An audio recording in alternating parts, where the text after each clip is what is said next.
Over the past couple of weeks, I've been putting a bunch of time into Dying Light 2, totaling to just under 60 hours of playtime. And in this video, I want to give my entire in-depth review of the game, covering as much as I possibly can in great detail and giving my opinions on it, along with discussing some comparisons to the original Dying Light and how it differs. Also, a quick disclaimer, this video will not be discussing story mode spoilers. We will discuss the story, but more so its mechanics and less of the narrative aspect. So if you have yet to play or finish the story, rest assured it will not be spoiled for you in this video. Now, let's go in depth into Dying Light 2.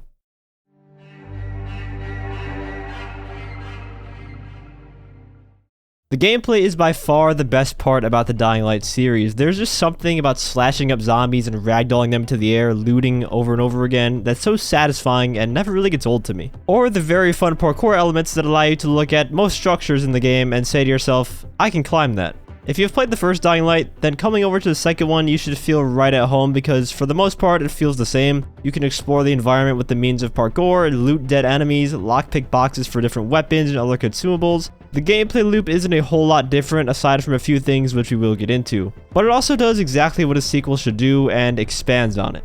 The first game, you had multiple safe houses that you had to repair and restore around the map in order to use them. You had parkour challenges, contaminated zones where you could farm the GRE containers for good weapons, and you could pick up those resource packs for survivor XP. In Dying Light 2, you still have those safe houses scattered around the map that you can activate, but it also kind of just overwhelms you with side activities to the point where I was getting very distracted just running around the map doing side activities instead of the main quest line, from radio towers to climb, windmill towers, water and power stations to get up and running again, side missions, parkour challenges, military crate drops, metro tunnels, random events. There's just a lot to do here. And while you are doing sort of the same thing for each of them, most of the time you're going to be doing some parkour puzzle or sneaking into an area, taking out enemies and flipping some switch. Since the core gameplay and combat itself is really fun, I didn't have too many complaints about it.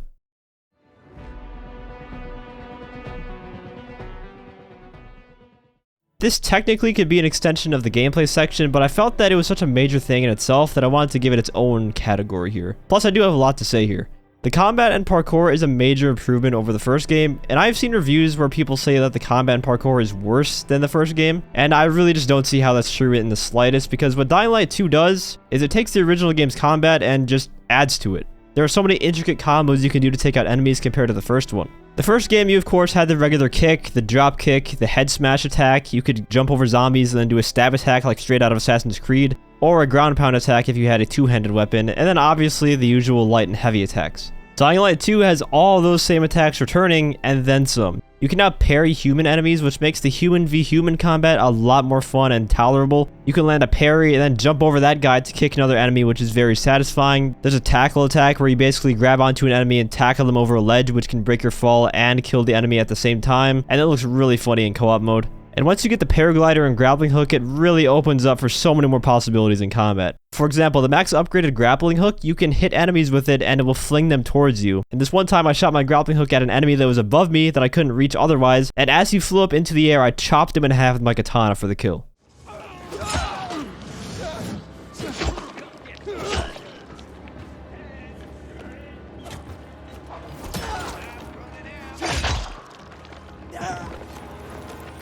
Parkour is the same way in this regard, it just feels better than the first game. The most common complaint I've seen is that the parkour feels too floaty, and from initially watching gameplay I also thought that same thing, but playing it is a completely different story. It feels really good. Traversing the map with both the paraglider and the grappling hook is just so much fun, and the grappling hook works completely different this time around too. It's not so much of a crutch as the first game because, let's be honest, once you got the grappling hook in that game, you really didn't need to parkour anymore because you could just zip up to the top of any building you wanted to on the map. And while that sort of works in the second game here, it's much harder to do consistently because you have to now chain multiple grapples together. It's more so used as a tool to swing you across big gaps, which just feels really good and very satisfying. There are no guns in the sequel, or at least there are no traditional guns, so you're not going to be able to just grab a shotgun and wipe the floor with every enemy in your path like that. Some people don't like this decision. I personally don't mind because Dying Light shines in the melee combat, and gun combat just takes away from that. However, there are makeshift guns you can craft, like the boomstick, which works like an accessory. You get a few shots before it breaks, and you have to craft another one. Alternatively, there's a mod that you can install that basically turns your weapon into a gun. It charges up over time, and then you can activate it with a certain button combination. And it's basically like having a shotgun built into your weapon with a cooldown. I put it on my brass knuckles, and I got this very sick traversal kill with it.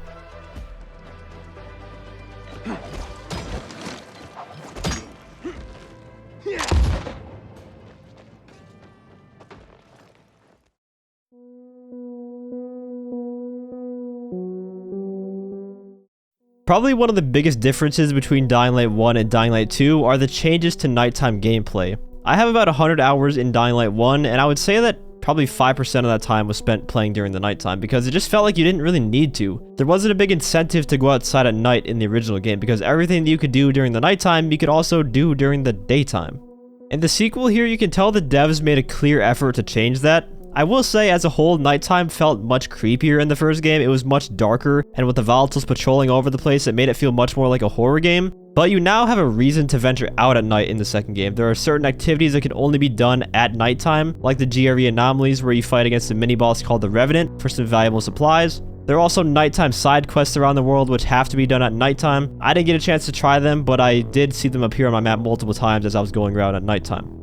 It's also set with the lore of the game to where during the day, most of the infected will be inside, making indoor exploration much harder, where at night, the opposite is true, so any activity that takes place in an interior will be much easier at nighttime. So things like metro stations, the GRE labs, the dark hollows, and stores will all be easier at night to complete, and trust me, I tried to do one of those GRE labs during the daytime, and there were multiple volatiles inside, and I got my shit rocked, so definitely do them at night unless you are super high geared. There is a new mechanic in this game called the immunity timer. You can't let it reach 0 or else you'll die and turn into a zombie. It decreases anytime you're away from UV light, so at nighttime it's going to go down constantly while you're out and about, but also in the daytime, if you go into a dark building, it will start decreasing too. Which means you'll have to plan your night run accordingly, at least at the very beginning. We'll talk more about this mechanic in the progression segment though. The new chase mechanic I actually found to be rather easy to avoid altogether. There's also not many missions that I played where the game puts you into a high level chase to stress you out.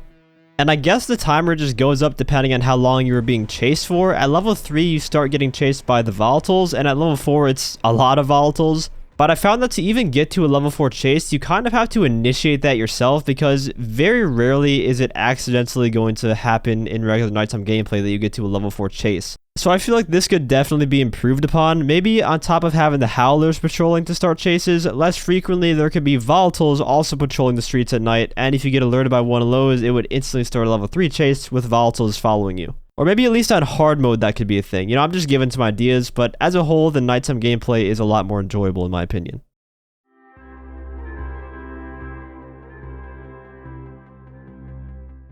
Dying Light 2 features a very familiar progression system from the first game. There are two specific skill trees, the combat and the parkour, and you earn XP by doing tasks involving either parkour or combat. The XP gain rate does feel a bit slower than the original. If you're simply going around killing zombies to try to level up, it's probably going to take you a while to do that. There's also a player rank that's directly connected to those parkour and combat skill trees, so when you level up those, you get bars toward your main player rank. And what your main player rank does is it basically judges what kind of gear the game's going to drop for you. As you start leveling up, the game will adjust for you. It'll put better weapons and gear at the vendors, and all the weapons and gear that you find out in the world should be of your same rank. Or at least a majority of the time, that's how it works. But unlike other games, say you get like a level 7 piece of gear and you're only level 5, you can still put that level 7 piece on. You don't have to be a level 7 to equip it like other RPGs do it. The game is separated into different regions, and each region has a recommended level that you should be before you go into there, because say you're only level like 3, if you go into a level 4 zone, you're going to have level 4 zombies there, and they're going to be much harder to kill with your gear, which is really no different than any other RPG game out there. And that's where you see the health bars above the enemies, which I'm not a fan of at all. So that was like the first thing I did when I started playing this game. I turned them off. So all the gameplay you're seeing has no health bars and no levels on the zombies. I just feel like it's more immersive that way. In addition to the main player rank, the parkour rank, and the combat rank, you also have your inhibitors to worry about. Inhibitors can be found in hard to reach places around the map and can be found much easier if you complete the radio tower side activities once you get far enough into the game. Basically how it works is once you find 3 of them, you can level up either your health or your stamina. And for certain skills in the combat or parkour tree, you will need a certain amount of health or stamina to unlock them, so as you level up those areas, it's important that you keep up with the inhibitor collecting as well. And I would say the inhibitors are kind of your main source of power creep, at least in terms of stamina, because there's so much more you can do later into the game once you have a ton more stamina, once you get that stamina bar boosted up. It's funny, there's so many complaints about how parkour stamina is a thing and that people can't do everything the moment they start playing. Well, it's kind of how RPGs work. You have to progress your character and get powerful as time goes on. Parkour stamina is hardly an issue about halfway into the game as long as you keep up with the inhibitor collecting. Gear sets also make their debut in Dying Light 2, so as you level up, you'll get better and more useful gear, and they also come in the same rarity as the weapons do, where gold is going to give you the most stats. And there's different archetypes to choose from that give you different stats, like Ranger is meant for using bows and other ranged weapons, Brawler is for one-handed weapons, Tank is for two-handed weapons, Medic for parkour and health regen. And if you really wanted to, you could go the entire game without caring a single bit about the type of gear that you have on. Just make sure you equip the higher level ones as you do go on, because the gear armor level will help you with your damage resistance in fights. It'll make them much easier. I want to make a prediction here and say that this gear system is going to play a massive part in the future of this game, because just think about the potential here. They could add so many different styles of gear sets with different bonuses, and maybe they could even add bonuses with synergy, so where if you collect one type of gear for each category, you would get special bonuses or maybe like a special attack for having them all equipped. It reminds me a lot of The Division, if you guys have played that game. What I really like about the progression in this game is that 90% of the things can be upgraded. For example, the blueprints that you buy at vendors, they have a leveling system. So you'll buy a level 1 blueprint and it'll be shitty, just flat out. Let's use the medicine as an example. The time to apply the healing effect is very bad at its stock level, but as you start leveling up the blueprint, all of its stats will get much better. And it's like this for most blueprints aside from the Easter egg ones that I've seen. And to upgrade them, you need these zombie trophies, which you get by killing certain types of infected. The rare and unique ones are found on things like demolishers, volatiles, or banshees, revenants, all those sorts of special infected. And the uncommon ones, you can mostly find them on virals. So it gives you a reason to keep on hunting certain zombie types. Your night runner tools such as the grappling hook, UV flashlight, paraglider also can all be upgraded. Those, however, don't require zombie heads, they require military tech and money instead. And military tech is looted from the multiple military jobs around the map. And as you go on here, you can really start to feel powerful with all your tools once you max them out with all the perks that they end up giving you for upgrading.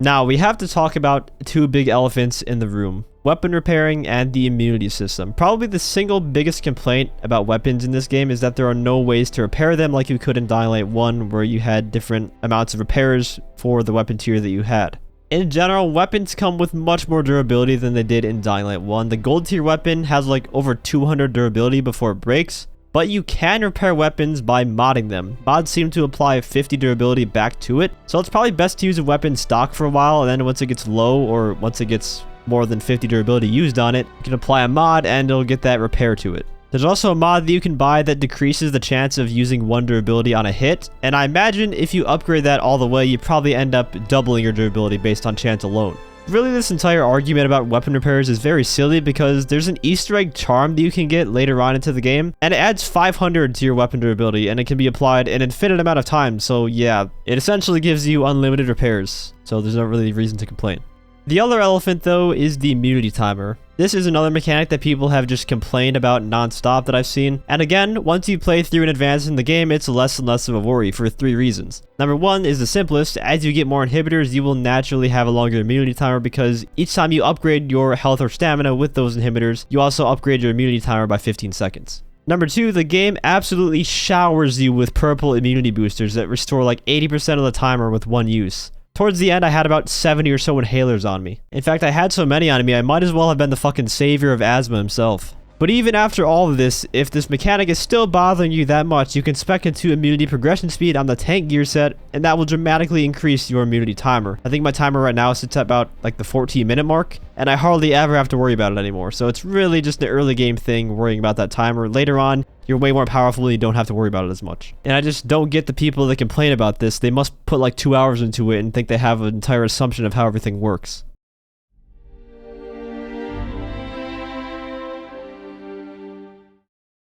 Alright, now let's discuss the story. Now, I am in the minority here. I actually enjoyed the story. Yes, alright, shoot me dead. I said it, I enjoyed my time playing through the story. Because a lot of people hated the story for this game. Like I said, I'm not going to be discussing any narrative or key plot points in this video, but I will say that there are choices that you can make throughout the story that impact what happens later down the line, and that's kind of like the key, or that was kind of the key point with the marketing for this game, that each decision affects your outcome of the story, and that everyone can have different outcomes depending on their decisions. And for some of them, it's kind of true, but it's really not up to what they were hyping it up to be. But overall, I thought the story had some really cool set-piece moments, more so than the first game, and I did like some of the characters more so than the first game. Sure, it wasn't a groundbreaking narrative or anything, but Dying Light was never really known for its story, so I'm happy that I enjoyed it more than the first games. Included with the whole story lore is the city alignment feature. At the different electricity and water stations, you can assign them to either the peacekeepers or the survivors, which are each of the factions in this game. Peacekeepers focus more on the combat side of things, where survivors are more for traversing the map. Really, this doesn't have an impact on what happens in the story, but it is a gameplay element that would make your playthrough a bit different from someone else's, potentially. I mean, at least the world would look different because the survivors and the peacekeepers each have their different style of architecture for their buildings.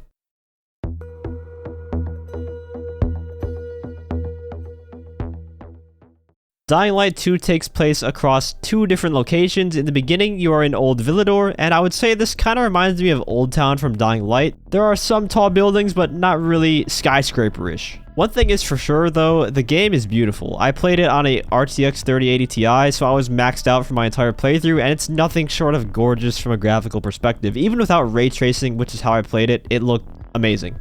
The colors are very vibrant, which is the opposite of the first game's more dull and depressing color scheme. It almost reminds me of the graphical difference between GTA 4 and GTA 5, where GTA 4 has a more dull and depressing tone to its colors, and GTA 5 is much more vibrant with the sunny weather and overall just brighter colors. The landscape itself just looks great too. You know, you have the areas that are doused in the chemicals with all the destruction around. It's all very appealing to look at. It looks really good. And when you get to that second city, you really get that sense of scale, seeing all the skyscrapers and all the things you can parkour on to climb up to the top of those skyscrapers. The downtown area really takes the verticality slider all the way up, and you almost don't want to go back to Old Villador after being here for a while. It is insanely fun to just traverse up the skyscrapers.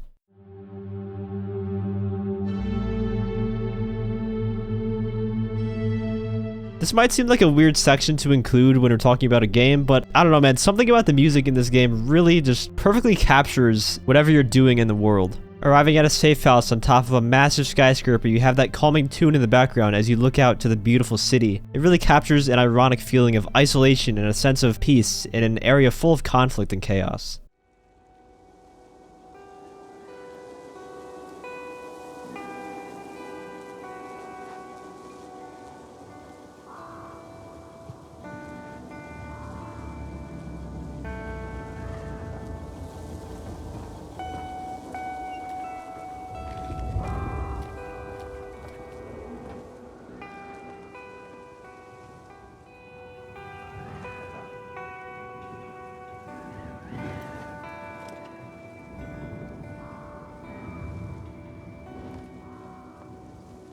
Or climbing to the top of a radio tower and you have that unsettling music playing as you think about your next jump from hundreds of feet in the air, picking up an intensity as you get closer to the top. It almost gives me Watch Dogs 1 vibes.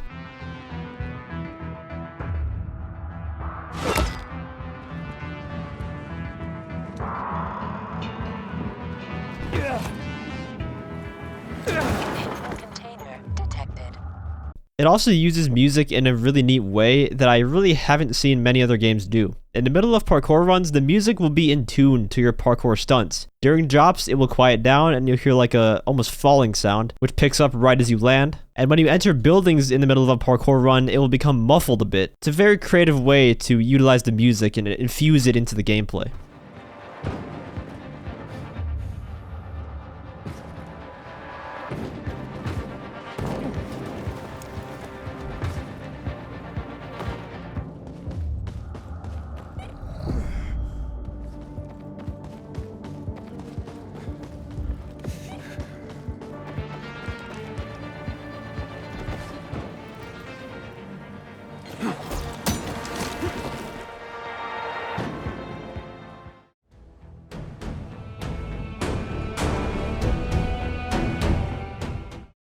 This review has been about 95% positive, but now I want to get into some of the issues that I had while playing the game.